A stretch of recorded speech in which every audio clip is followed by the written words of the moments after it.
Welcome guys. GK MCQ gem के channel में आपका बहुत बहुत स्वागत है। इस वीडियो में हम डिस्कस करेंगे भौतिक विज्ञान। आपकी जो केमिस्ट्री है, फिजिक्स है, बायोलॉजी से क्वेश्चन आता है, राइट। सो हमको अभी तो देखो केमिस्ट्री भी डिस्कस करनी है, बायोलॉजी भी करनी है, तो जितना जल्दी हो सके उतना हम प्रयत्न कर रहे हैं, ठीक है ना। तो रोजाना 2-3 वीडियो अगर आप देख सको तो बेस्ट ही रहेगा आपके लिए, क्योंकि एग्ज़ाम नज़दीक है आपके, है ना। तो चलिए बिना टाइम वेस्ट किए शुरू करते हैं। निम्न में से कौन सा यंत्र प्रत्यावर्ती धारा को एक दिशा धारा में परिवर्तन करता है? शॉर्ट में बोले तो कौन सा टूल है जो एसी को डीसी में परिवर्तित करता है? ऑल्टरनेटर, कंडेंसर, ट्रांसफार्म, इनमें से कोई नहीं।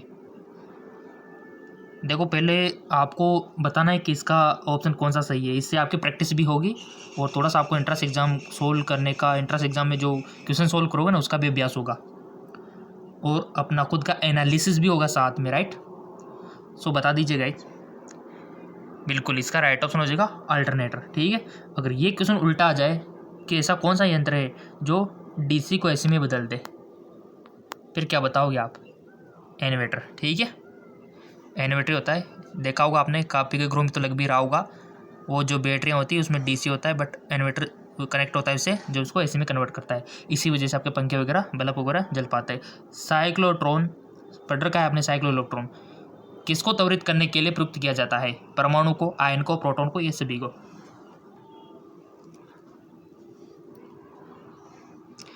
साइक्लोट्रॉन किसको त्वरित करने के लिए प्रयुक्त किया जाता है? तो इसका राइट ऑप्शन हो जाएगा एटॉम को, परमाणु को। और अभी तो आपको केमिस्ट्री के भी सवाल देने हैं, बायो को भी देने हैं, काफ़ी सारा हमारे पास काम है भी। तो निम्नलिखित युगों में से किन भौतिक राशियों के समान विमेय सूत्र नहीं है? बल एवं दाब, भार एवं बल, आवेग एवं संवेग, कार्य एवं ऊर्जा। तो इसका राइट ऑप्शन हो जाएगा आपका बल एवं दाब, ठीक है ना, बल एवं दाब। एक नदी में चलता हुआ जहाज समुद्र में आता है, तब जहाज का स्तर पहले जितना होगा थोड़ा नीचे जाएगा, थोड़ा ऊपर आएगा, इनमें से कोई नहीं। एक नदी में चलता हुआ जहाज समुद्र में आता है, तब जहाज का स्तर थोड़ा ऊपर जाएगा। क्लियर? बिना कहे सिलेक्ट कर लिया करो, इससे आपकी प्रैक्टिस अच्छी होगी। एक बीकर में पानी पर बर्फ तैर रही है, जब बर्फ पूर्णतः पिघल जाती है तो बीकर में पानी का थल बढ़ेगा, पहले बढ़ेगा बाद में घटेगा, घटेगा उतना ही रहेगा। एक बीकर में पानी पर बर्फ तैर रही है, जब बर्फ पूर्णतः पिघल जाती है तो बीकर में पानी का थल, राइट ऑप्शन, उतना ही रहेगा, उतना ही रहेगा, ठीक है ना। चलते अगले क्वेश्चन की ओर। अगला क्वेश्चन, जब किसी बोतल में पानी भरा जाता है और उसे जमने दिया जाता है तो बोतल टूट जाती है, क्यों? बोतल हिमांक पर सिकुड़ती है, पानी गर्म करने पर फैलता है, बोतल के बाहर का तापक्रम अंदर से ज़्यादा होता है, पानी जमने पर फैलता है। जब किसी बोतल में पानी भरा जाता है और उसे जमने दिया तो क्या होता है? बोतल टूट जाती है। इसका राइट ऑप्शन हो जाएगा पानी जमने पर फैलता है ना, तो फैलेगा तो कहाँ जाएगा? टूटनी है बोतल तो। पहाड़ी पर चढ़ता एक व्यक्ति आगे की ओर झुक जाता है, क्यों? बताइए। पहाड़ी पर चढ़ता एक व्यक्ति आगे की ओर झुक जाता है, क्यों? तेज चल सके, हंसता है तो बढ़ाने के लिए, शक्ति संरक्षण हेतु, फिसलने की संभावना कम हो जाए। सो गाइस जिसका राइट ऑप्शन हो जाएगा हंसता है तो बढ़ाने के लिए झुक जाता है।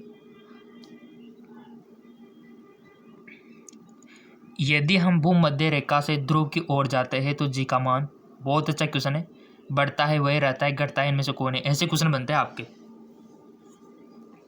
यदि हम भूमध्य रेखा से ध्रुव की ओर जा रहे हैं तो जी का मान बढ़ेगा, घटेगा, अपरिवर्तित रहेगा। बहुत अच्छा क्वेश्चन है गाइज और काफ़ी बार पूछा जा चुका है, चांस ऐसे बनने के, तो इसको आप मोस्ट लगा सकते हो।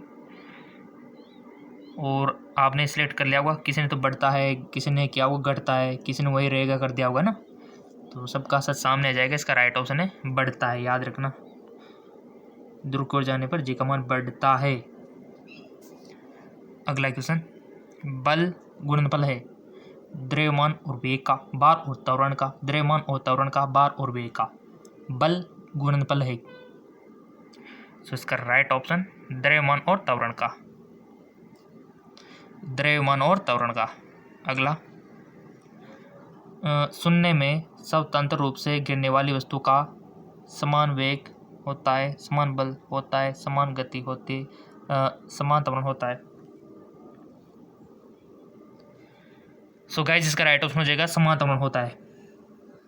चलते हैं अगले क्वेश्चन की ओर। नेक्स्ट, एक लड़की झूले पर बैठी स्थिति में झूला झूल रही है। उस लड़की के खड़े हो जाने पर दोलन का आवर्तकाल कम हो जाएगा, अपवर्तित रहेगा, अधिक हो जाएगा, इनमें से कोई नहीं। इसका राइट ऑप्शन सेट कर लिया करो आप बिना बताए, क्योंकि आपको ही कोई करना है एग्जाम में। सो इसका राइट ऑप्शन कम हो जाएगा। ठीक है, कम हो जाएगा। यदि किसी वस्तु का वेग दुगना कर दिया जाए तो संवेग दुगना हो जाता है, गतिज ऊर्जा 4 गुनी हो जाती है, उपयोग दोनों, इनमें से कोई नहीं। यदि किसी वस्तु का वेग दुगना कर दिया जाए तो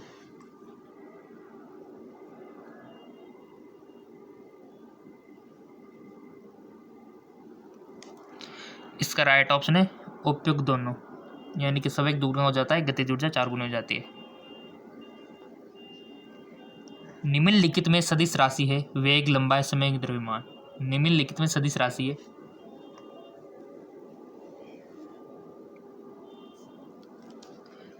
इसका राइट ऑप्शन है वेग, सदिश राशि है। ठीक है ना, थोड़ा सा जूम कर लेते। न्यूटन की गति का प्रथम नियम क्या कहलाता है? संवेग क्षरण का नियम, गतिशीलता का नियम, जड़ता का नियम, इनमें से कोई नहीं। राइट ऑप्शन जड़ता का नियम। सेकंड थर्ड का भी ध्यान रखना। दो वेक्टर जिनका मान अलग है उनकी दिशा अलग होगी, उनका परिणाम शून्य होगा, उनका परिणाम शून्य नहीं हो सकता, इनमें से कोई नहीं। उनका परिणाम शून्य नहीं हो सकता।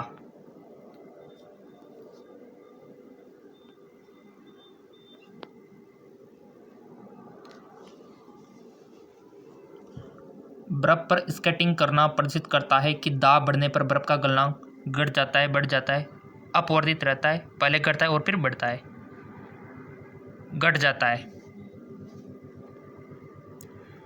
जब कोई नाव नदी से समुद्र में प्रवेश करती है तो थोड़ी ऊपर की ओर उठ जाती है, थोड़ी डूब जाती है, अपवर्तित रहती है, इनमें से कोई नहीं। तो राइट ऑप्शन इज थोड़ी ऊपर की ओर उठ जाती है।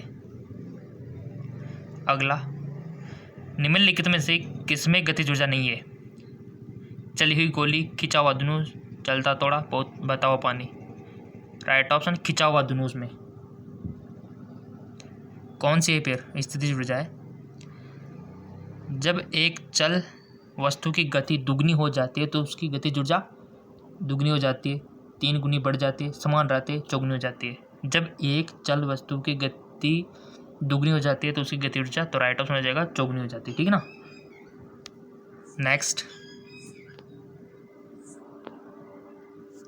जब दूध को भिगोया जाता है तो उसमें मक्खन अलग हो जाता है, इसका कारण बताओ। गुरुत्वाकर्षण बल, घर्षण बल, केंद्रापसाशी बल। इसका राइट ऑप्शन हो जाएगा आपका केंद्रापसाशी बल। ठीक है ना। चलते हैं अगले क्वेश्चन की ओर। अगला क्वेश्चन है, कोई साइकिल सवार किसी मोड़ में घूमता है तो वह बाहर की ओर झुकता है, अंदर की ओर झुकता है, आगे की ओर झुकता है, बिल्कुल नहीं झुकता है। साइकिल तो आप सबने चला रखी है, लेकिन कभी ऑब्जर्व नहीं किया होगा, कभी नोटिस नहीं किया होगा किधर झुक रहे हैं। आपको तो बस चलने से मतलब है ना, बट साइंटिफिक रीजन छिपा हुआ है इसमें। इसका राइट ऑप्शन है अंदर की ओर झुकता है। ठीक है ना। ये देखिए, ऐसे क्वेश्चन काफ़ी सारे पूछे जाते हैं आपसे। एक क्वेश्चन यूँ भी पूछा जाता है कि अगर मान लो आप ट्रेन में चल रहे हो, आपने एक सिक्का उछाला ट्रेन के अंदर, तो वो सिक्का वापस आपके हाथ में आएगा या फिर पीछे गिर जाएगा या फिर आगे की ओर गिर जाएगा या फिर बताइए चौथा ऑप्शन, या फिर आएगा ही नहीं, ये तो ऑप्शन आएगा नहीं। ठीक है। तो अब काफ़ी सारे क्या करते हैं स्टूडेंट कि हमने सिक्का उछाला तो ट्रेन तो काफ़ी स्पीड में है तो पीछे की ओर चला जाएगा, और काफ़ी सारे क्या करते हैं आगे की ओर चला जाएगा। जबकि सच तो क्या है, राइट ऑप्शन ये है कि वापस अपने हाथ में आएगा, क्योंकि वो भी तो गति कर रहा है ना, ट्रेन के साथ हर पुर्जे गति कर रहे। आप चाहे ट्रेन में सिक्का उछालो चाहे गेंद उछालो, आपके हाथ में आएगी वो। ठीक है। तो ऐसे कुछ फिजिक्स के इंपॉर्टेंट क्वेश्चन है। अगला क्वेश्चन, और हम आपको ज़्यादा से ज़्यादा क्वेश्चन कराने का प्रयत्न कर रहे हैं क्योंकि आपके एग्ज़ाम बहुत नज़दीक है और काफ़ी एक्साइटेड होना पड़ रहा है आपको, काफ़ी सारे क्वेश्चन देने अभी तो आपसे ज़्यादा टेंशन हमें हो रही है, ठीक है ना। हम चाहते हैं ज़्यादा से ज़्यादा आपको टाइम दे पाए, कोशिश खूब करते हैं गाइस रोज़ाना का 3-4 वीडियो निकालने की, बट हो नहीं पाता, 1-2 तो निकाल ही देते। जब हम रबड़ के गद्दे वाली सीट पर बैठते हैं या गद्दे पर लेटते हैं तो उसका आकार परिवर्तित हो जाता है। ऐसे पदार्थ में पाया जाता है गतिज ऊर्जा, विकिरण ऊर्जा, संचित ऊर्जा, स्थितिज ऊर्जा। तो राइट ऑप्शन स्थितिज ऊर्जा। ये बेसिक क्वेश्चन है, हार्ड क्वेश्चन तो हम जेके लोन जॉब चैनल पर करवाते हैं, बट ये बेसिक भी आपका क्लियर होना चाहिए। निम्न में से कौन सा नियम इस कथन को वैध ठहराता है कि द्रव्य का न तो सृजन किया जा सकता है और न ही विनाश?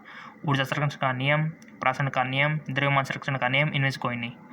निम्नलिखित में से कौन सा नियम इस कथन को वैध ठहराता है कि द्रव्य का न तो सृजित किया जा सकता है और न ही विनाश? तो राइट ऑप्शन इज ऊर्जा संरक्षण का नियम। कोई भी नाव डूब जाएगी यदि वो पानी हटाते अपने आयतन के बराबर, पृष्ठ के बराबर, घनत्व के बराबर, भार के बराबर, आयतन के बराबर। द्रव में आंशिक या पूर्णतः डूबे हुए किसी ठोस द्वारा प्राप्त उछाल की मात्रा निर्भर करते ठोस द्वारा हटाए गए द्रव की मात्रा पर, ठोस के भार पर, ठोस के द्रव्यमान पर, इनमें से कोई नहीं। तो राइट ऑप्शन इज ठोस द्वारा हटाए गए द्रव की मात्रा पर।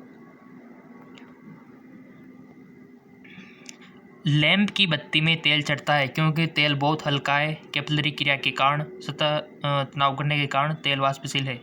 लैंप की बत्ती में तेल चढ़ता है, तो इसका राइट ऑप्शन कैपिलरी क्रिया के कारण, ठीक है ना। सुई का पानी के ऊपर तैरने का कारण है। पढ़ का 11th में पृष्ठ तनाव, आसंजन, संसंजन, कैसिक तत्व। तो राइट ऑप्शन इज पृष्ठ तनाव। लेयर होती है पानी के ऊपर हल्की सी, जिसमें कीड़े मकोड़े भी काफ़ी सारे तैरते हैं पृष्ठ तनाव के कारण।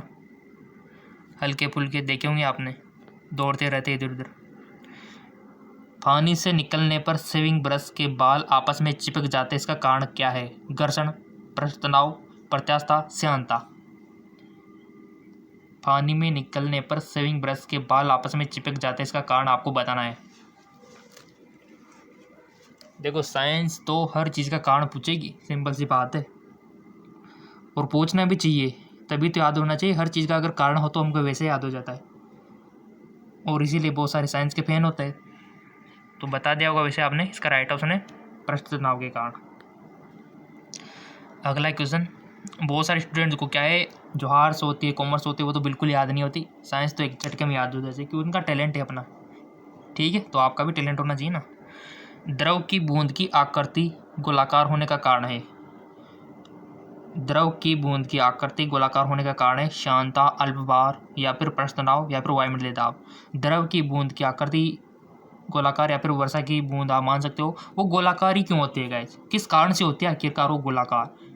वो गोलाकार ही क्यों होती है? वो सीधी हो जाए ना इस प्रकार की, या फिर ऐसी हो जाए ना, वो ऐसे गोलाकार ही क्यों होती है? द्रव की बूंद की जो आकृति है गोलाकार होती है, वो उसका कारण है गाइस। सोच लिया होगा आपने तो, क्योंकि एग्ज़ाम पे आपको इतना टाइम नहीं मिलने वाला है। जितना फास्ट करोगे उतना बेटर है, क्योंकि न्यूमेरिकल भी तो करना है ना आपको, क्योंकि इन क्वेश्चन में इतना टाइम नहीं लेना चाहिए आपको कि इसके तो ये तो डायरेक्ट पढ़ के सीधा सीधा सही सही करते जाओ। न्यूमेरिकल में टाइम बहुत लगता है, फॉर्मूला लगाओ पहले दिमाग लगा के, फिर फॉर्मूले में उसके मान भरो, मान भर के उनको काटो पीटो, फिर आंसर आएगा। तो काफ़ी सारा टाइम न्यूमेरिकल का आता है, ये इसमें इतना टाइम नहीं लगना चाहिए आपको।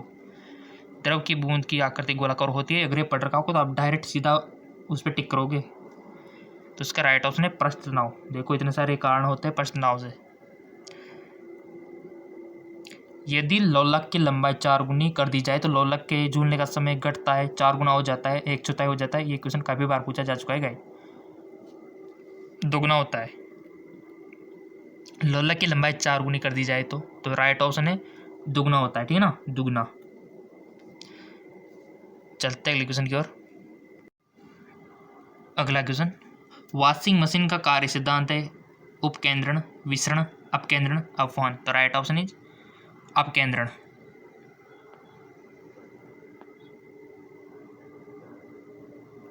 अगला क्वेश्चन,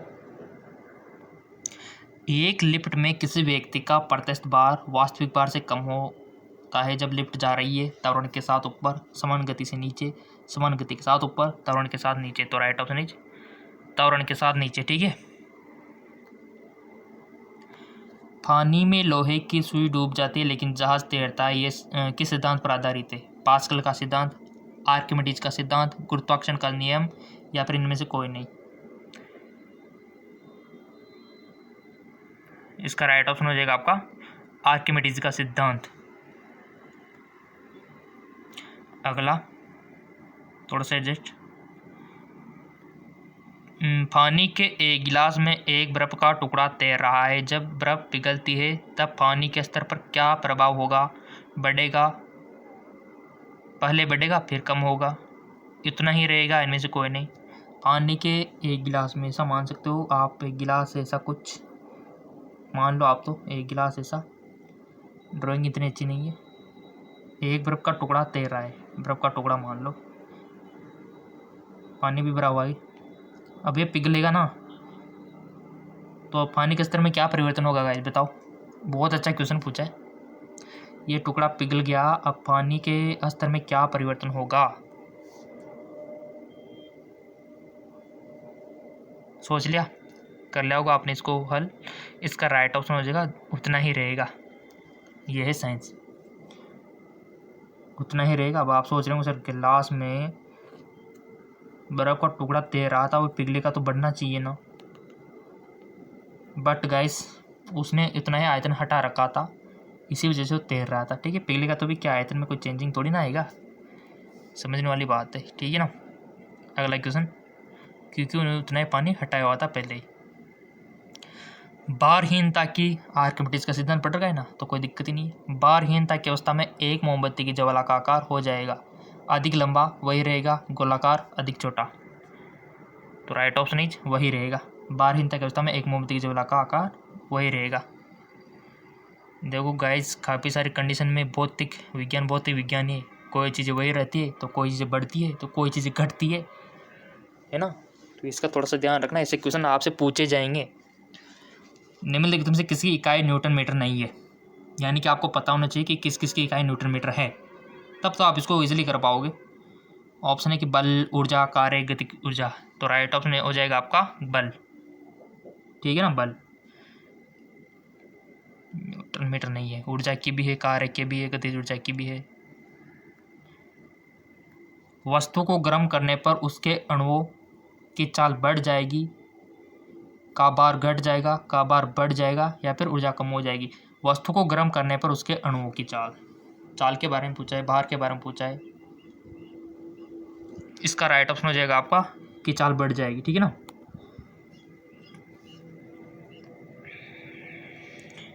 इनमें से कौन ऊष्मा का मात्रक नहीं है? इनमें से कौन ऊष्मा का मात्रक नहीं है? Calorie, degree Celsius, joule, kilo calorie. इनमें से कौन ऊष्मा का मात्रक नहीं है? तो right option is degree Celsius, बिल्कुल।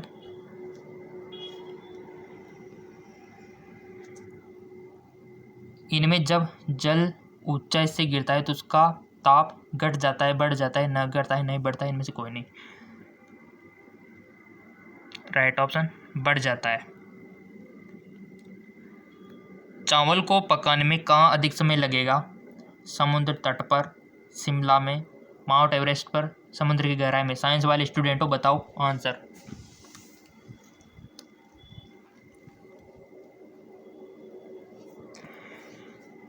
सो इसका करेक्ट ऑप्शन हो जाएगा माउंट एवरेस्ट पर। अधिक ऊंचाई पर जा रहे हो आप। अब क्यों? माउंट एवरेस्ट क्या होती है, बहुत ऊंची है, और आपने पढ़ रखा है कि जैसे जैसे हम ऊंचाई पर जाते हैं वायुमंडलीय दाब कम होता जाता है। जी हाँ बिल्कुल, क्योंकि आप सभी के ऊपर हवा का बोझ है। हाँ बिल्कुल सही सुना, वायु का बोझ है, और आप जैसे जैसे ऊपर चले जाते हो ना, वायु का बोझ हल्का होता जाता है और एक अवस्था पे जीरो भी हो जाता है। ठीक है, तो ये रीजन छिपा हुआ है। चलते आगे की ओर। अगला क्वेश्चन, वह ताप जिस पर बर्फ, पानी और वाष्प संतुलन में रहता है कहा जाता है? हिमांक, त्रिक बिंदु, क्रांतिक ताप, क्वथनांक। वह ताप जिस पर बर्फ, पानी और वाष्प संतुलन में रहता है कहा जाता है? तो इसका राइट ऑप्शन है त्रिक बिंदु। क्वेश्चन और अधिक चाहिए तो कमेंट करके बोल देना सर, हम आधा घंटे तक का वीडियो देख सकते हैं, 1 घंटे तक का देख सकते हैं। आप जैसे बोलोगे वैसे कर देंगे हम तो। किसी द्रव का वाष्पीकरण होने से उसका तापमान बढ़ेगा, अपवर्तित रहेगा, तेजी से बढ़ेगा, घटेगा। तो राइट ऑप्शन इज घटेगा। किसी द्रव का वाष्पीकरण होने से उसका तापमान घटेगा। निम्न तापीय इंजनों का अनुप्रयोग होता है।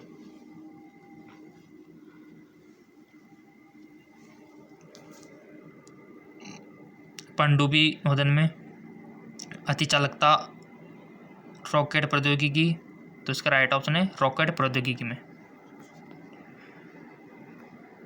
और गाइस क्वेश्चन और अधिक चाहिए ना तो बिल्कुल भी आपको फिक्र नहीं करनी है, एक और चैनल है आपके लिए, JK लोन जॉब। हम हमेशा आपसे बोलते हैं, अगर सब्सक्राइब नहीं किया तो लिंक नीचे दिया हुआ है डिस्क्रिप्शन में। यहाँ भी आप फिजिक्स, केमिस्ट्री, बायोलॉजी का दुगना फायदा उठा सकते हो फ्री ऑफ कॉस्ट। वायुमंडल में प्रकाश के विसरण का कारण है कार्बन डाइऑक्साइड, जलवाष्प, हीलियम, धूलकण। तो राइट ऑप्शन है धूलकण। आकाश का रंग नीला प्रतीत होता है, क्यों होता है गाइस? अब आप किसी अनएजुकेटेड से पूछोगे तो वो क्या सोचेगा कि होता है तो होता है, बट आप साइंस के स्टूडेंट हो, थोड़ा सा रीजन आपको बताना है इसका। विवर्तन के कारण, प्रकीर्णन के कारण, परावर्तन के कारण, अपवर्तन के कारण। आकाश का रंग नीला क्यों होता है? वो होता है गाइस प्रकीर्णन के कारण, ठीक है। और अगर आप आकाश को मान लो चंद्रमा पे हो, फिर देख रहे हो अंतरिक्ष से, तो आकाश तो कैसा दिखाई देगा? भले। क्यों दिखाई देगा भले? क्योंकि वहाँ प्रकीर्णन करने के लिए कुछ वायु वगैरह धूलकण है ही नहीं, निर्वात है ना, तो निर्वात में तो प्रकीर्णन होगा ही नहीं, तो इस वजह से ब्लैक दिखाई देता है। और धरती से तो क्या है, बीच में हवा है, धूल एक अपसर गैस है, तो उसके कारण प्रकीर्णन हो जाता है और नीला दिखाई देता है। अगला, इंद्रधनुष कितने रंग दिखाता है? 7, 10, 12, 5। अब आप बोल देंगे सर ये तो बच्चों वाला क्वेश्चन है, तो आप अपनी लेवल के अकॉर्डिंग अंदर तक चले जाओ। इंद्रधनुष कितने रंग दिखाता है, तो ये क्वेश्चन आ गया, तो अंदर जाओ। क्यों दिखाता है, क्या कारण है दिखाने का? क्या परावर्तन है, क्या पूर्ण आंतरिक परावर्तन है, या फिर अपवर्तन है? क्या कारण है ऐसा? इस तरह से अंदर जा सकते हो आप। और यही ये ट्रिक, जिस लेवल का आप एग्जाम दे रहे हो ना उसके उतना डीपली चले जाया करो। सो इसका राइट ऑप्शन है 7। मृग तृष्णा बनने का कारण है पूर्ण आंतरिक परावर्तन, अपवर्तन, परावर्तन, विसरण। मृग तृष्णा जानते हो ना क्या होती है? आप कभी गर्मियों के दिनों में कभी गए होंगे ना सड़क पे, ट्रैवल किया होगा, तो आपने दूर देखा होगा पानी भरा हो, ऐसा लग रहा है कि सड़क पे तो पानी भरा हुआ है। जैसे वहाँ गए फिर और दूर चला गया हो आपका पानी, फिर वहाँ गए और दूर चला गया हो पानी, जबकि एक्चुअल में तो कुछ है ही नहीं, सूखा है सब। वो तो आपको दिख रहा है, एक्चुअल में वास्तव में तो वहाँ सूखा पड़ा हुआ है। और ऐसे रेगिस्तान में होता है, काफ़ी दूर दूर तक आपको क्या दिखाई देता है, काफ़ी दूर पर पानी, लेकिन वहाँ जाते हो तो दिखाई नहीं देता। तो ये बनता है तो किस कारण से बनता है? इसका आंसर हो जाएगा पूर्ण आंतरिक परावर्तन। इस कारण से आपको ऐसा दिखाई देता है गाइस, जबकि एक्चुअल में ऐसा कुछ है नहीं। पूर्ण आंतरिक परावर्तन होता है जब प्रकाश जाता है जल से कांच में, वायु से जल में, हीरे से कांच में, वायु से कांच में। पूर्ण आंतरिक परावर्तन होता है जब प्रकाश जाता है। बताओ। और अभी तक आपने फेसबुक, इंस्टाग्राम पे फॉलो नहीं किया तो कर लेना, लिंक हम दे रखा है नीचे डिस्क्रिप्शन में। पूर्ण आंतरिक परावर्तन होता है जब प्रकाश जाता है हीरे से कांच में।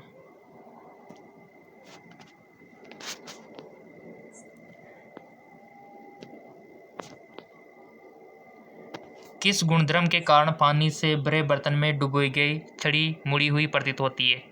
प्रकीर्णन, उत्प्लावन, अपवर्तन, परावर्तन। किस गुणधर्म के कारण पानी से भरे हुए डुबी हुई छड़ी मुड़ी हुई दिखाई देती है? सिंपल सा क्वेश्चन है, अपवर्तन। इस कारण से, जबकि वो मुड़ी हुई नहीं है, सीधी है, बट वो दिखाई दे रही है आपको। सूर्य ग्रहण कब होता है? बहुत अच्छा क्वेश्चन, और काफ़ी सारे उसमें कंफ्यूज होंगे, देखना।